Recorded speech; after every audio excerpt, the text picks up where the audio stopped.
Fala galera, Vitor aqui, sejam bem-vindos ao Hack na Prática. Hoje a gente vai começar uma playlist muito legal. Nós vamos começar do zero o nosso curso de programação, para você que quer começar no mundo do pentest ou simplesmente começar a desenvolver as suas aplicações.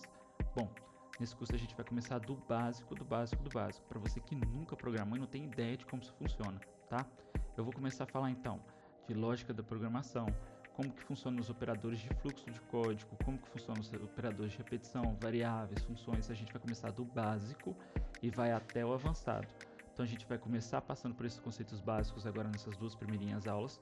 Depois a gente vai para prática, vamos pegar o computador e vamos começar a codificar as nossas aplicações, tá? Ao longo do curso a gente vai desenvolver uma pancada de coisa legal que vai te preparar para você começar então a se aprofundar no mundo da programação e talvez procurar até uma nova fonte de renda. Beleza? Bom, gente, nesse curso eu vou usar a linguagem de programação Python e eu também vou usar uma linguagem meio que portuguesada de algoritmos aí, que a gente vai falar um pouquinho como se os algoritmos fossem palavras mesmo para vocês entenderem, tá? Então nas primeiras aulas eu não vou aprofundar tanto em sintaxe de programação, e nos próximos a gente já começa a falar então como se fosse já na linguagem de programação mesmo, e a gente vai começar a fazer os nossos programas, fechou? Se inscreve se gostou do conteúdo, dá like, compartilha, esses negócios que todo mundo pede. Roda a vinheta, bora! Vamos lá pessoal, já estou com a nossa primeira aula aberta do nosso curso aqui. Nessa aula a gente vai falar de operadores aritméticos, controle de fluxo de código e operações condicionais. Vitor, o que é isso? Não entendi nada desses nomes difíceis. Calma gente, vocês vão ver que é um conteúdo muito tranquilo. No entanto, é um dos conteúdos mais importantes do nosso curso. Então eu preciso que vocês prestem bastante atenção no nosso material, nessa aula. Se vocês não entenderem alguma coisa, coloca lá que eu tento regravar, eu tento explicar via comentário. Assiste com calma de novo, mas não sai dessa aula sem entender esses conteúdos. Por quê? Nessa aula vocês vão aprender como pensar como um programador e não só sair jogando código na tela. É muito fácil, tem muito vídeo no YouTube ensinando a programar, mas na maioria deles vocês simplesmente estão copiando e não estão entendendo na prática o que aquela pessoa está fazendo. A gente precisa começar a pensar como um programador para a gente fazer os nossos programas, para a gente fazer o que a gente quiser. Eu brinco com todo mundo que programar é como se fosse um superpoder. Você tem uma ideia, você quer uma coisa, e se você fosse uma pessoa comum, sem esse superpoder, você não teria como, você teria que procurar um programa que alguém já fez ou pagar para alguém fazer isso. E você sendo programador, não. Você tem uma ideia, você pega e faz. Curiosidade para vocês, tá? Além de pentester, além de programador, eu sou neurocirurgião veterinário. Nada a ver uma coisa com a outra. Mas eu tenho uma clínica veterinária. E a minha clínica veterinária é uma das clínicas mais legais em termo tecnologia. Por quê? Lá eu queria um programa que, por exemplo, a gente colocasse na nossa sala de cirurgia, que eu pudesse simplesmente ler o código de barra e durante a cirurgia, aquela pessoa que estivesse como auxiliar, ela simplesmente iria ler o código de barra e o programa já ia adicionar automaticamente na comanda daquele usuário sem ninguém precisar apertar coisa em tela nem nada. Acabou a cirurgia, a gente tem uma impressora térmica, ela imprime todo o recibo e a gente consegue inclusive entregar aquilo para o cliente.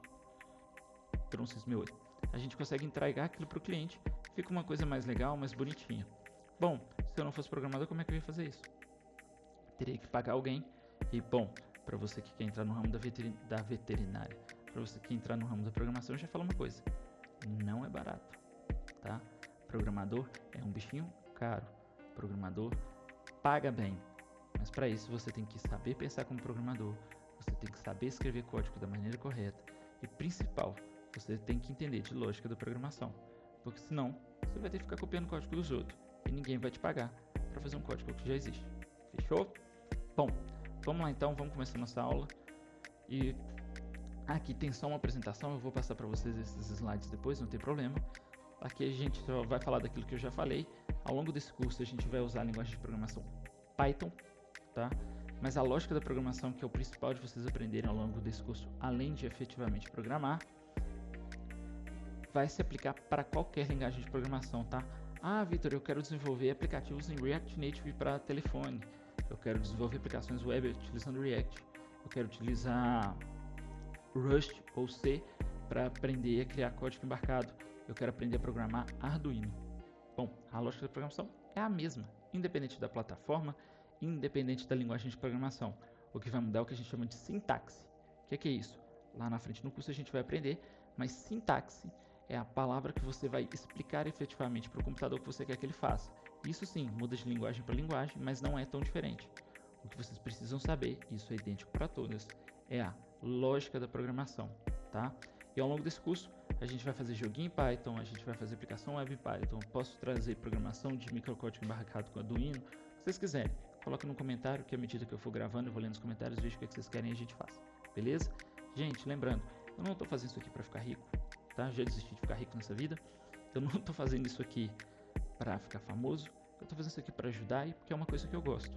Então, se você for a única pessoa que está assistindo, mas comentar lá uma coisa que você quer, pode ter certeza que eu vou fazer uma playlist inteira para você, não tem problema, tá? Eu tô aqui para ajudar, porque é uma matéria que eu gosto de explicar, eu gosto de falar sobre isso. Então vai ser um prazer independente se tiver 1, 1000, 100 mil, 1 milhão, 1 bilhão de pessoas assistindo. Fechou? Bora então começar, que eu sei que vocês querem.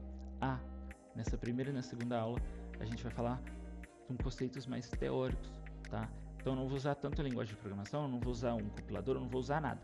Eu vou usar só o slide, porque eu quero que vocês aprendam isso bem aprendido. Não saiam copiando o código dos outros, tá? Eu sei que quando a gente é programador, a primeira coisa que a gente quer fazer é sair jogando código na tela. Eu também. Eu adoro programar. Mas se vocês não entenderem a base, vocês vão ser profissionais medíocres no futuro. Profissional medíocre é igual a renda medíocre. E não é isso que vocês querem para a vida de vocês, né? Bora então. Vitor, como que funciona? O que é a lógica da programação? O que é algoritmo? Vou explicar para vocês. Algoritmo é o código que você escreveu, tá? Mais ou menos. Mas o algoritmo é a sequência de passos que você vai fazer para chegar em um resultado. A gente confunde muitas vezes o algoritmo com o código. O algoritmo é a lógica que está por trás. O código é a sintaxe, que é aquilo que eu falei para vocês, tá? Mas o que é lógica de programação? Vou usar para vocês o exemplo. Imagina que você foi contratado pela Rockstar Games para desenvolver um novo GTA 6. Ó que chique. Imagina? Legal, né? Bom, imagina o tamanho do código daquele jogo. Imagina a complexidade desse projeto. Milhares de pessoas trabalhando junto. Milhões de linhas de código. A gente fica perdidinho. Mas não é tão difícil assim. Claro que desenvolver um jogo desse não é tarefa simples. Mas se você quebrar o problema em pedaços menores, vocês vão ver que qualquer jogo, qualquer programa, sejam os gráficos maravilhosos de um jogo AAA como GTA, seja um programa de edição de vídeo muito bom como Final Cut ou Adobe Premiere, ou seja, o simples programinha que você escreveu na sua casa, todos eles, sem exceção, vão seguir no seu âmbito a mesma lógica de programação. E o que é isso? Bom, lógica da programação é você pegar um problema grande, ou seja, algo que você quer fazer, e quebrar em pedaços menores, uma sequência de passos. E com essa sequência de passos, você chegar ao resultado que você quer. Claro que, dependendo da complexidade do processo, vai aumentar o número de passos. E é por isso que a Rockstar tem milhares de programadores e não um. Mas a lógica por trás é a mesma.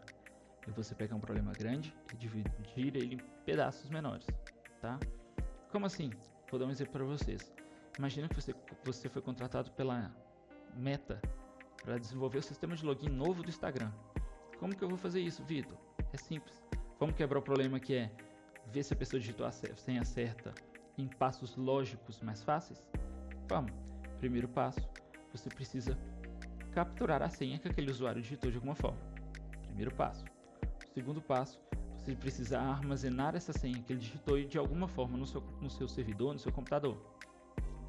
Terceiro passo, você precisa capturar lá no seu banco de dados, você precisa capturar no seu banco de dados a senha que foi salva no cadastro daquele usuário. Depois, você vai comparar a senha que o usuário digitou com a senha que você já tinha salva. Se a senha for igual, você deixa ele acessar o sistema. Se não, e repara na ênfase nesse se não, você não vai deixar o usuário acessar o sistema. Beleza? Deu para entender? Facinho, né? Mamão com açúcar. Então vamos embora, vamos começar. Bom, gente, a primeira coisa que vocês vão entender, que vocês precisam aprender na programação é a seguinte: o computador nada mais é do que uma calculadora chique, tá? Se você comprou o último MacBook ou o último iMac de 100 mil reais, saiba que no fundo você comprou uma calculadora de 100 mil reais. É claro que a velocidade que ela faz os cálculos é diferente daquela calculadorazinha Xing Ling que a gente compra lá no EAPOC. Quem é de BH entendeu a referência. Mas no fundo da questão mesmo, o computador nada mais é que uma calculadora. Ele faz contas de mais, menos, subtração, né? Adição, subtração, divisão, multiplicação. Mais nada, tá? Muita gente quer ser programador, mas fala assim, Vitor, eu detesto fazer conta. O programador fica fazendo conta toda hora não, tá? O computador é muito bom em fazer conta, eu não preciso fazer para ele. Ele já sabe fazer isso. Você precisa entender o básico de matemática, tá? E mesmo assim, dependendo do que você for fazer, programação não usa nada de matemática. Nada, zero, tá? Como assim? Se você quer desenvolver uma engine de um jogo em 3D, obviamente você precisa entender de trigonometria, né, para você calcular os triângulos que formam aquele jogo. Né? Quem já viu aquelas imagens em wireframe, né, que é os risquinhos que compõem ali o modelo em 3D de um personagem de um jogo, qualquer coisa assim, sabe que aquilo ali é puro triângulo. E isso é calculado usando trigonometria. Né? Desenhar círculos, tem que entender de geometria mesmo. Mas hoje existem milhares de engines prontas, diga-se um Real Engine, né? Que você pode simplesmente ir lá, modelar o seu personagem, colocar ele lá, digitar os códigos de como que ele vai se comportar e tudo mais, e não usar matemática, tá? Então a matemática é importante saber, não é obrigatória, dependendo do que você vai fazer. Mas independente disso, se você perguntar para qualquer matemático como que funciona a resolução de um problema matemático, ele vai te falar que é o seguinte: independente de quão complexo seja o problema, ele sempre vai poder ser resolvido em 4 operações matemáticas básicas, tá? Que é a adição, a subtração, a multiplicação e a divisão. Como assim, Vitor? Entendi. E aquele monte de letra? Eu explico. Lembra que matemática era legal até alguém inventar de colocar letra no meio dela? No fundo, ela continua a mesma matemática, tá? Só se adicionou passos para chegar no resultado. Como assim? Lembra lá do Bhaskara? B ao quadrado nada mais é do que um número vezes ele mesmo, né? Lembra de qualquer outra equação? Você vai ver que no fundo, e se você lembrar lá no fundo dessa cachola da época que você estudava matemática na escola, ou se você ainda está na escola, você vai perceber que qualquer problema matemático vai ser resolvido no final das contas mesmo com mais, menos, vezes e dividido. Mais nada. Claro que o número de passos para se chegar na resolução do problema é que muda, mas na prática básica é esses operadores. E aí entra a primeira curiosidade que vocês precisam aprender para vocês não cometerem gafe na hora que vocês forem programar, tá? Na computação, a gente usa o mais para simbolizar uma operação de adição, a gente usa o menos para simbolizar uma operação de subtração, a gente usa o asterisco para simbolizar uma operação de multiplicação. Lembra que na escola a gente usava o X, ou às vezes até um pontinho, para identificar uma operação de multiplicação, né? Na computação não. Na computação a gente vai usar o asterisco para representar isso, porque o ponto já tem outra função, tá? E para dividir, a gente não vai usar o símbolozinho de dividir, a gente não vai usar nada. A gente usa a barra. Então, a barra significa para o computador que eu quero fazer uma operação de divisão. Então, se vocês pegarem para olhar um código, e aí eu recomendo vocês pegarem códigos prontos, e inclusive meus, que eu vou deixar aqui para vocês também, vocês pegarem esses códigos prontos e analisarem como funciona. Se vocês verem lá um 2x2, é porque eu quero multiplicar 2 vezes 2. Se vocês verem um 4/2, é porque eu estou dividindo 4 por 2. Tá bom? Beleza. Agora a gente vai falar dos operadores de controle de repetições. Entendi nada, o que é isso? Que bicho de 7 cabeças que é esse? Controle de repetição é uma coisa muito simples, tá, gente? E aí agora a gente começa mesmo naquelas passos que eu falei para vocês que podem ser executados na questão mais básica quando você quebra ele para resolver um problema. Então, os primeiros são os controles de repetição. Como assim? Imagina que você tem um pedaço de código do seu programa e ele precisa ficar rodando. Mais para frente a gente vai dar nome aos bois, né? A gente precisa de uma função que fique rodando ou algo do gênero, mas esse pedaço de código fica repetindo. Bom, a gente tem operadores para fazer com que esse código se repita, mas eu vou explicar para vocês primeiro por que a gente quer que ele se repita e como que funciona isso, beleza? E o primeiro operador desse que a gente vai usar é o while, tá? O que significa while? Para quem não fala inglês, while significa enquanto, olha que simples. Então, enquanto alguma coisa estiver acontecendo, fica repetindo aí o meu código. Ah, Vitor, não deu para entender direito. Fácil, eu vou dar para vocês um exemplo. Lembra que eu falei lá do GTA que você foi contratado para desenvolver? Imagine o seguinte: você tem o código do jogo, entende? Quando você está jogando, o jogo tem que ficar lá atualizando a tela. Se você está jogando, ele tem que atualizar a posição do seu personagem no mapa. Ele tem que atualizar a inteligência artificial dos NPCs que estão andando. Ele tem que calcular a física do carrinho para o carrinho se mexer no mapa. Tudo isso ocorre e a gente fala numa frame, ou seja, num pedaço de código que roda. E aí ele fica rodando o tempo todo e vai atualizando o jogo. E aí onde que entra o while ou enquanto nessa lógica? É simples. Enquanto a pessoa estiver jogando, fica repetindo aí, atualizando a tela e os dados que a gente precisa para atualizar o jogo, tá? Se ele parar de jogar, então a gente para de repetir esse bloco de código, a gente para de ficar atualizando a tela do jogo. Ah, Vitor, mas como que funciona isso na prática? Simples. A gente usa o while e aí a gente usa uma expressão de condicional. Imagina que o while estiver jogando, ou seja, enquanto estiver jogando. Enquanto a condição estiver jogando for uma verdade, ou seja, ela estiver acontecendo, ele vai ficar repetindo. A partir do momento que você abre o menu e para de jogar, efetivamente, o estiver jogando deixa de ser verdade, não é? Você está jogando? Não, é falso. Logo, o while para de repetir ali o loop e ele vai fazer outra coisa no código dele, tá? Bom, gente, existem duas diferenças, tá?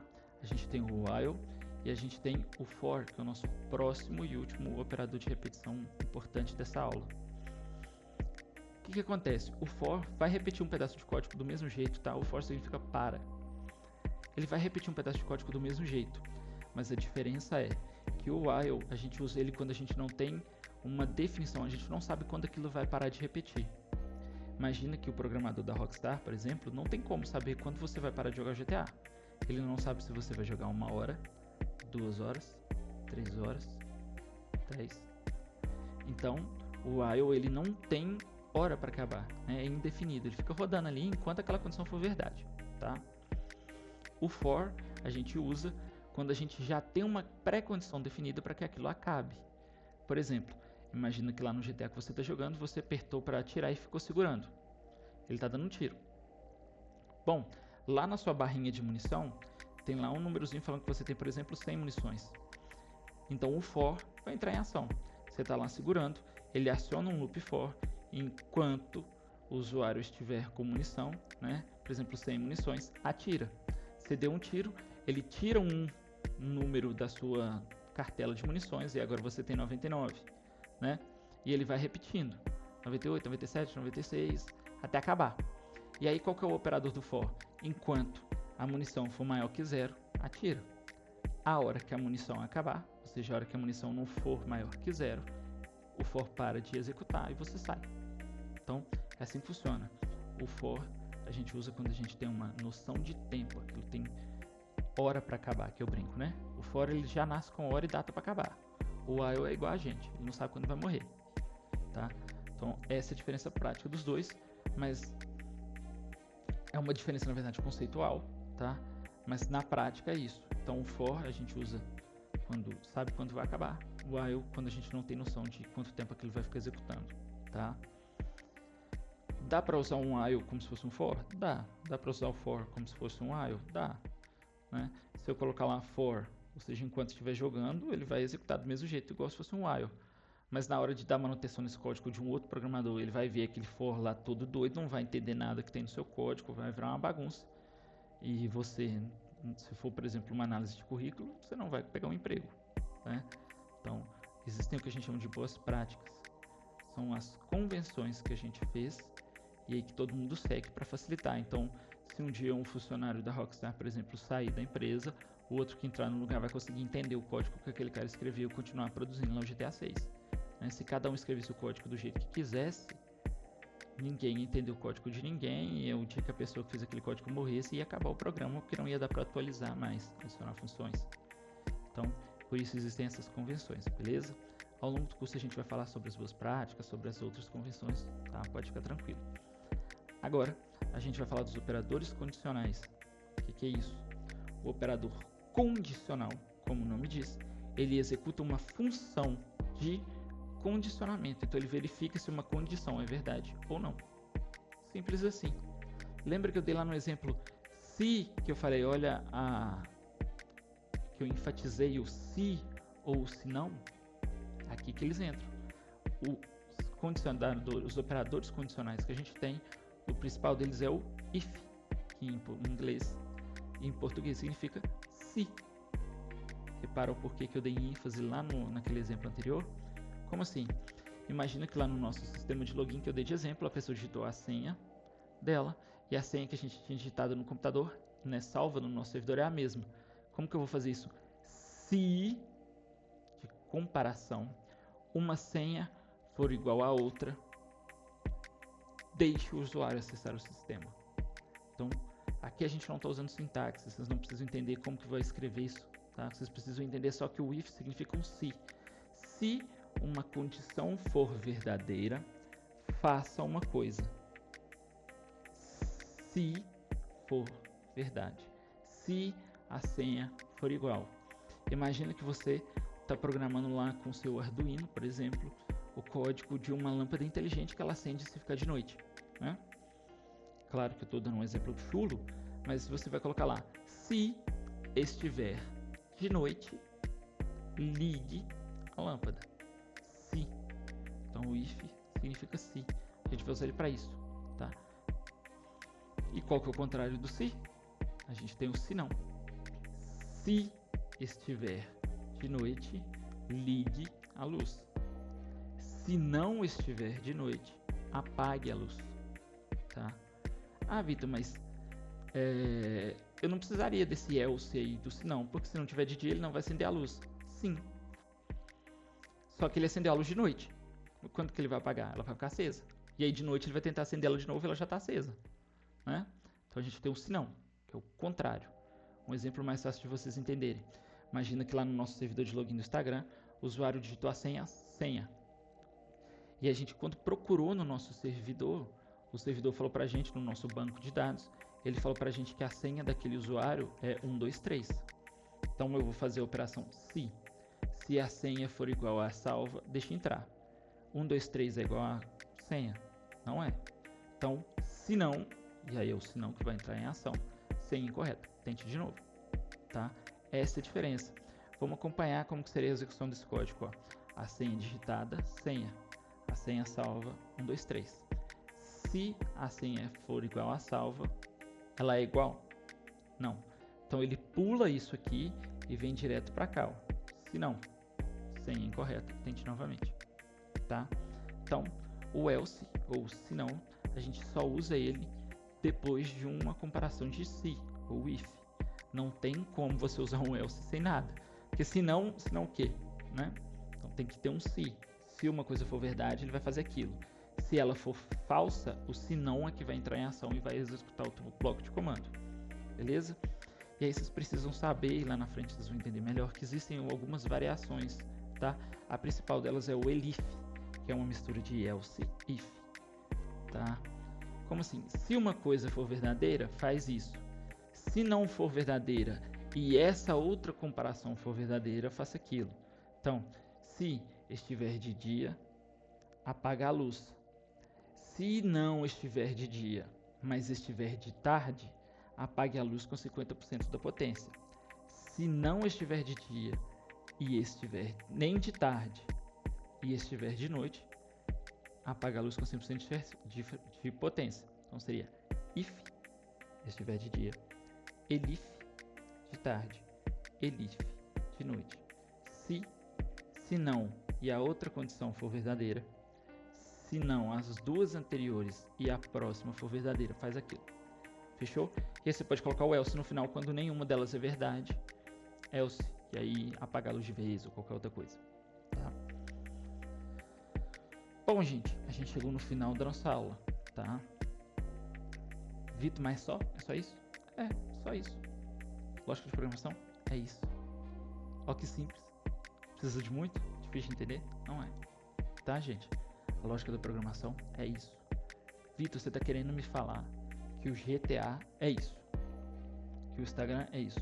Sim, qualquer programa de computador, ele é a junção desses operadores, sem mais nem menos. Não tira nem põe nenhum. É isso, tá? Claro que existem pequenas variações de um ou de outro, mas a lógica de programação é essa. Faz uma coisa se uma coisa for verdade, se não for faz outra, repete isso e faz aquilo, se for verdade ou não. É só isso que o código faz, ele não faz mais nada, tá? Lá na frente a gente vai aprender sobre funções, o que é isso, o que são classes, mas o conceito de lógica da programação é esse, mais nada. Olha que simples. E aí eu vou deixar um deverzinho de casa para vocês. Vocês vão tentar escrever, e pode escrever à mão em português mesmo, um algoritmo, que é essa sequência de passos que a gente acabou de ver, de login. Então você vai colocar lá, ó, digite o seu nome. Se o nome for igual a senha, faz uma coisa. Eu não vou dar a resposta também tão simples. Isso, simples. Tenta escrever, pode escrever no meu de caderno, pode escrever nos comentários do vídeo, para você começar a praticar e começar a pensar como um programador. Para você começar a resolver, quebrar problemas dessa forma. Quebrar um problema grande em pedaços menores. E vocês vão ver que isso vai ficando cada vez mais fácil. Fechou? Bom, como eu falei antes, se você gostou do conteúdo, segue, compartilha, dá lá um curtir, ajuda a gente para mais pessoas verem e eu poder ajudar mais gente. Eu não estou aqui para ganhar dinheiro com isso, mas estou aqui para ajudar. E quanto mais gente ajudar, mais feliz eu fico, tá? Se ficou alguma dúvida, deixe nos comentários. Fiquem com Deus. Até a próxima aula, onde a gente vai falar de funções e outras coisas más.